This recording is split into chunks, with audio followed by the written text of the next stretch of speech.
দেয়, ধোঁকা দেয়। আল্লাহ পাক রব্বুল আলামিন বলেন, মা কানা মুহাম্মাদুন আবা আহাদিন মিন রিজালিকুম ওয়ালাকিন রাসূলুল্লাহি ওয়া খাতামুন নাবিয়্যিন। মুহাম্মদ সাল্লাল্লাহু আলাইহি ওয়াসাল্লাম বলেন, ওয়ালাকিন রাসূলুল্লাহ,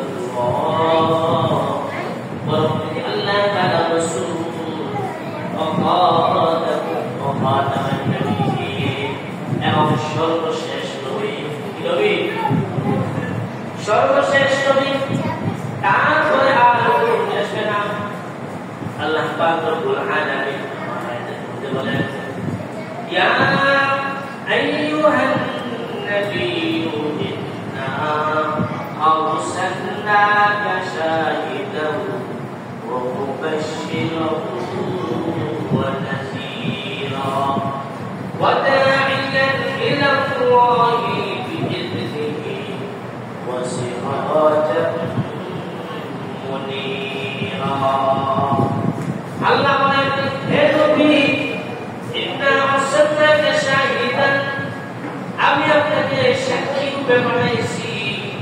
ইন্না আরসালনাকা শাহিদান, বিনাবাল মুবাশশিরান, মুবাশশির, সুসংবাদদাতা হিসেবে বানাইছি। যারা সর্বশেষ নবী মানবে, সর্বশেষ নবীর উপর ঈমান আনবে, এক কাজ করবে, অসৎ কাজ থেকে বেঁচে থাকবে, তাদেরকে কি দিবেন? আপনি সুসংবাদ দিবেন, জান্নাতের সুসংবাদ। কিসের সুসংবাদ? জান্নাতের সুসংবাদ দিবেন। ওয়া নাযীরা, আর যারা সর্বশেষ নবী মানবে না, নবীকে নবী হিসেবে মানবে না, বরং শুধু নবী নয়, সন্দেহ যদি করে কেউ আমাদের নবীর পরে নবী আসতে পারে, এই সন্দেহ যদি করে, তাহলে তার ঈমান থাকবে না। থাকবে? কেউ যদি বলে, শুধু সন্দেহ করে যে আমাদের নবীর পরে আরেক নবী আসতে পারে, অথবা কোরআন মাহফুজ কাদিয়াত দাবি করেছে, আর বলে সন্দেহ হইতে পারে, হইতে এরকম সন্দেহ করলে ঈমান থাকবে না।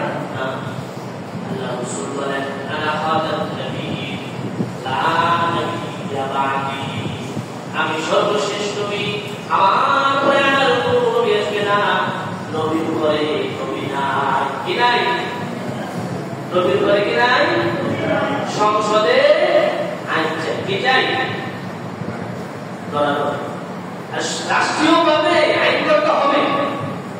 তারা মুসলমানদেরকে ধোঁকা দিচ্ছে, মুসলমানদের সবকিছু ব্যবহার করে। এখন তো আমরা বুঝি না, ওরাও মুসলমান, আমরা মুসলমান, ওদের সাথে চলাফেরা করতে সমস্যা কি? দোকানে যাচ্ছে এভাবে, আমরা মুসলমান অজান্তেই কাজে হয় না। কারণটা কি? ভেজাল।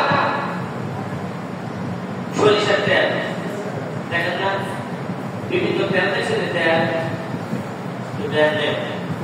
আর সরিষার তেল। আগে সরিষার তেল বললে কি নিয়ে আসতো, সরিষার তেল নিয়ে আসতো, এখানে বোতলে লেখা থাকে খাঁটি সরিষার তেল। তো খাঁটি কোন সময় থেকে আসলো? যখন থেকে ভেজাল শুরু হয়েছে। মানে তেল আনলেই দেখা যায় ভেজাল তেল। এরকম কেমিক্যাল আছে 1 থেকে 2 ফোঁটা। চাকরি করে তো অনেকে, তো ওরা বলছে এরকম কেমিক্যাল আছে, শুধু 1 ফোঁটা দিয়ে দিচ্ছেন, একবারে সরিষার তেল এখন খাঁটি না বলে, আর গ্রামের শুনে নাকে কান দেওয়া হতো।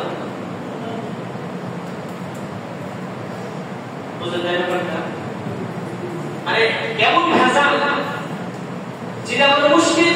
খাঁটি সরিষার তেল তো নাকের ভিতরে দিতে যাবে, নাকের ঝাঁসে চলে, এত ঝাঁস। এই জন্য ভেজাল ভেজাল। গোলাম মাহমুদ কাদিয়ানী তার থাকবে, ঠিক আছে, কিন্তু এই দেশের মধ্যে থাকবে, তারা মুসলমান পরিচয় থাকবে পারবে না কাফির হিসাবে। এই জন্য আমাদের সকলের প্রাণের দাবি, গোলাম মাহমুদ কাদিয়ানীর যত অনুসারী আছে সকলের দেশে বাস করবে কাফির হিসাবে। কি হিসাবে? নবীর পরে নবী নাই, সংসদে আইন চাই, কি চাই? আর রাষ্ট্রীয়ভাবে ঘোষণা দিলে তারা মুসলমানদের সবকিছু ব্যবহার করতে পারবে না। অন্যথায় মুসলমানদের সবকিছু ব্যবহার করে, আযান দেয়, ইকামত দেয়, রোজা রাখে, সবকিছু করে মুসলমানদের সাথে উঠা বসা। তা আমরা বলতে পারবো তারা মুসলমান, অতএব তার সাথে চলাফেরা করতে আমার কোনো অসুবিধা কি? বুঝলেন? এরপরে তাকে সুন্দর করে বুঝাই দেয়, এই ব্যাপার শুধু তুমি নবী মানলেই হবে, যে আমাদের নবী শেষ নবী, কিন্তু উনিও কি নবী? আল্লাহ আমাদের মধ্যে কি মেরে দিয়েছে, সিল মেরে দিয়েছে যে কেউ নবী দাবি করলে সে নবী হতে পারবে না। নবী হওয়ার কোনো সুযোগ আছে? যে আয়াত দেওয়া করেছিলাম, আল্লাহ পাক রব্বুল আলামিন বলেছেন, ইয়া আইয়ুহান নাবিয়্যু ইন্না আরসালনাকা শাহিদান ওয়া মুবাশশিরান ওয়া নাযীরা।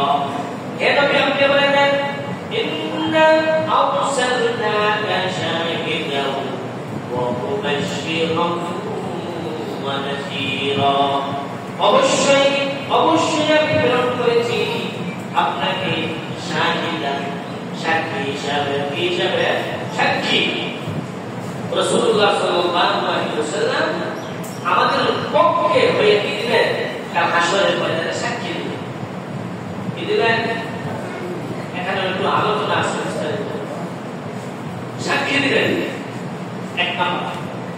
দুই নাম্বার হচ্ছে শাহিদ ও মুবাশশির, মুবাশশির সুসংবাদদাতা, যারা আমাদের নবীকে সর্বশ্রেষ্ঠ নবী মানবে, সর্বশ্রেষ্ঠ নবী মানবে, আমাদের নবীর ধর্ম সুন্দরভাবে পালন করবে, তাকে জান্নাতের সুসংবাদ দিবেন।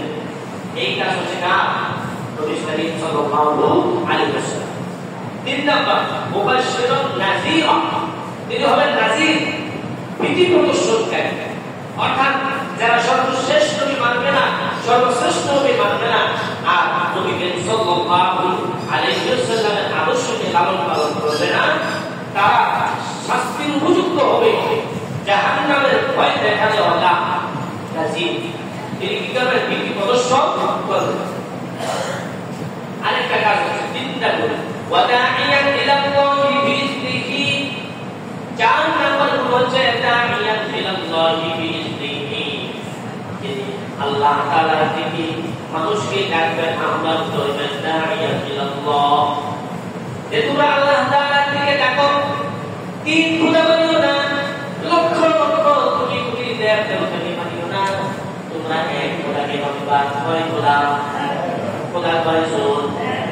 কয়জন? আল্লাহ তাআলা বলেন, কুল হুয়াল্লাহু আহাদ। দুইজন হইলে কাজ থাকতো, দুইজন হইলে দেখো কেউ কাজ থাকবে না।